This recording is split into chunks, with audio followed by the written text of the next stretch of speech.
बंधु माने आपणकर जदि कन्या राशि होइथाय तो भिडियोटी को स्किप न करी थरे मात्र शेष पर्यंत निश्चय देखंतु कारण आजिर एही भिडियोटी कन्या राशि व्यक्ति विशेष मानक पई बहुत गुरुत्वपूर्ण अटे। कारण एही माघ पूर्णिमा ठारू कन्या राशि व्यक्ति विशेष मानक जीवन रे किछि बड़ परिवर्तन हेबा पई जाउछि, किछि विशेष घटना घटिबाको जाउछि। तो बंधु माने एही माघ पूर्णिमा ठारू आपणकु अनेक क्षेत्र रे सफलता मिलिबाको जाउथिबा बेले अनेक क्षेत्र रे आपणकु सतर्कतार मध्य आवश्यकता रहुछि। कारण ग्रह मानकर गोचर रे एक बड़ परिवर्तन हेबाको जाउछि। पूर्वरु आपणक राशिर अधिपति बुध पंचम भावरे बहुत भल स्थिति रे गोचर करुथिले, किंतु माघ पूर्णिमा परे परे बुध आपणकर षष्ठ भावको चलन करिवे एवं राहुंक सहित एकत्र हेबा कारणरू आपणकु किछि समस्या रे मध्य पकाइबे। तो बंधु माने एही माघ पूर्णिमा ठारो आपणक जीवन रे केउ सब बड़ घटना गुड़िक घटिबाको जाउछि, केउ सब क्षेत्र रे आपणकु सफलता मिलिबाको जाउछि एवं केउ सब क्षेत्र रे आपणकु सतर्कतार आवश्यकता रहुछि, से विषय रे जानिबा पई आपण माने भिडियोटी को स्किप न करी शेष पर्यंत निश्चय देखंतु एवं भिडियोटी को लाइक करी चैनल टी को सब्सक्राइब करि दियंतु। कमेंट बॉक्स रे भक्ति एवं श्रद्धार सहित जय मां लक्ष्मी निश्चय लिखंतु। तो बंधु माने आसंतु आरंभ करिबा आजिरो एही कार्यक्रम को, जहां आपणकर जन्म राशि तथा चंद्र राशि उपरे आधारित अटे। तो राशि चक्रर 12 गोटी राशि मध्यरु षष्ठ राशि हेउछि कन्या राशि एवं कन्या राशिर राशिधिपति हेउछन्ति बुध। तो बंधु माने बुध आपणकर पंचम भावरे गोचर करुथिले, किंतु एही माघ पूर्णिमा परे परे बुध आपणकर षष्ठ भावको चलन करिवे एवं षष्ठ भावरे राहु गोचर करुछन्ति। एमितिरे भी षष्ठ भावटी को कुंडली रे भलो बोली माना जाय न थाए। षष्ठ भावटी होइथाय रोग ऋण एवं शत्रुर भाव। तो ही माघ पूर्णिमा परे परे आपणको आपणक स्वास्थ्यर विशेष जत्न नेबार अछि। आपणकर स्किन रिलेटेड प्रॉब्लम देखाते पारे, एलर्जी इन्फेक्शन स्किन रे ड्राइनेस भली समस्या देखाते पारे।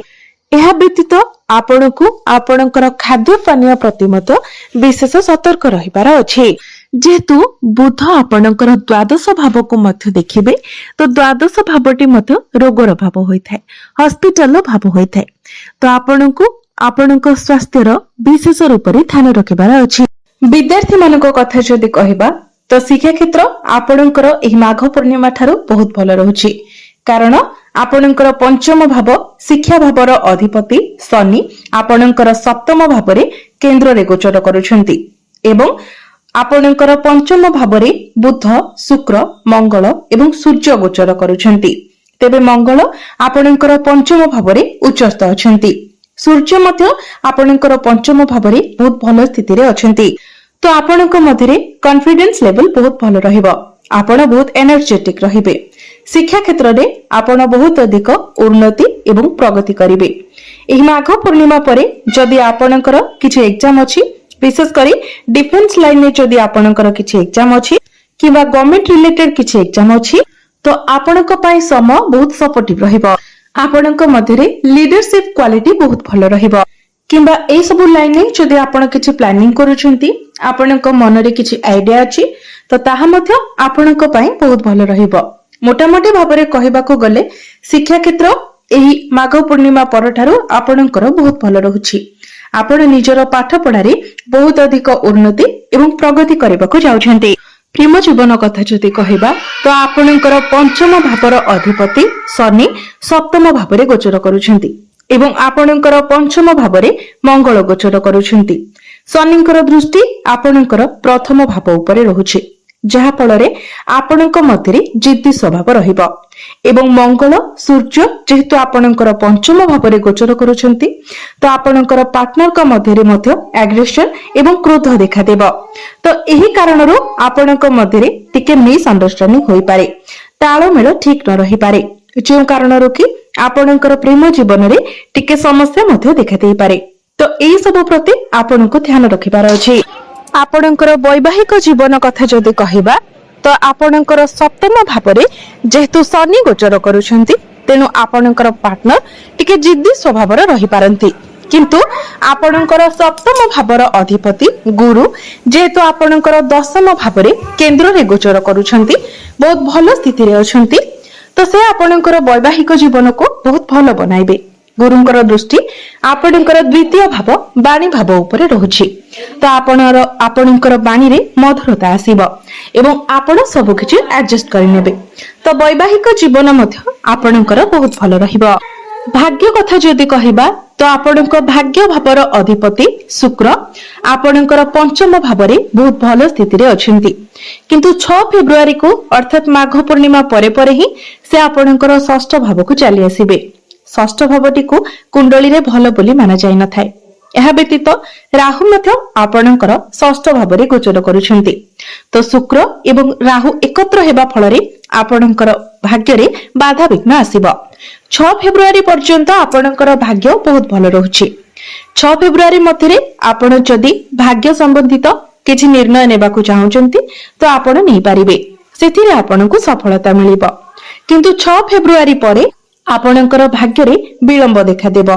आपण जे भी कार्य करिवे सेथिरे टिके समस्या आसीबो तेणु आपण जहा भी भाग्य संबंधित कार्य करबाकू चाहुचंती 6 फेब्रुआरी पूर्वरु ही करि नियंतु।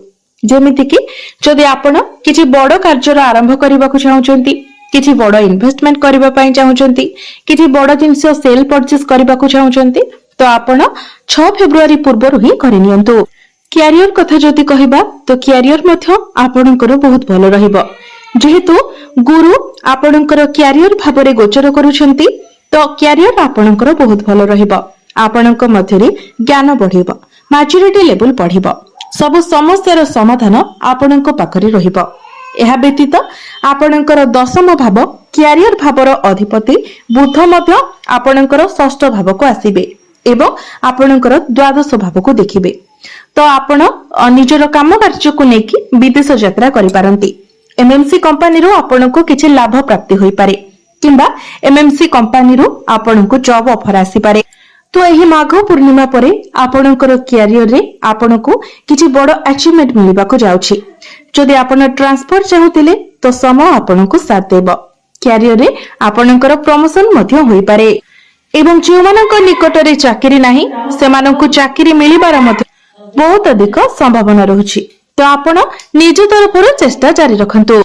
बिजनेस कथा जदि कहिबा तो बिजनेस आपणकर एवरेज रहिबो बहुत बेसी भलो नुहे किमा बहुत बेसी खराब नुहे तो बिजनेस आपणकर 50% भलो रहिबो।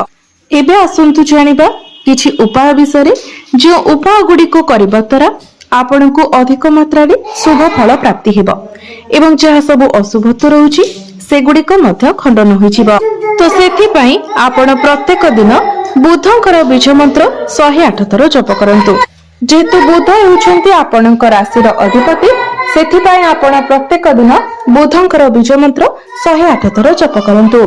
एहा व्यतीत प्रत्येक दिन आपण शुक्रंकर बीज मंत्र मध्य 108 थर जप करंतु। एहा व्यतीत आपण प्रत्येक दिन हनुमान चालीसा पाठ करंतु एवं प्रत्येक दिन उदित सूर्य को आपण तंबा पात्र रे जलार्घ्य अर्पण करंतु। आपणको अधिक मात्रा रे शुभ फल प्राप्ति हेबो एवं आपणकर भाग्य रे मध्य उन्नति आसीबो। तो बंधु माने आपणकर जीवन मंगलमय हेउ एहा ही ईश्वरंक निकट रे मोर प्रार्थना। धन्यवाद।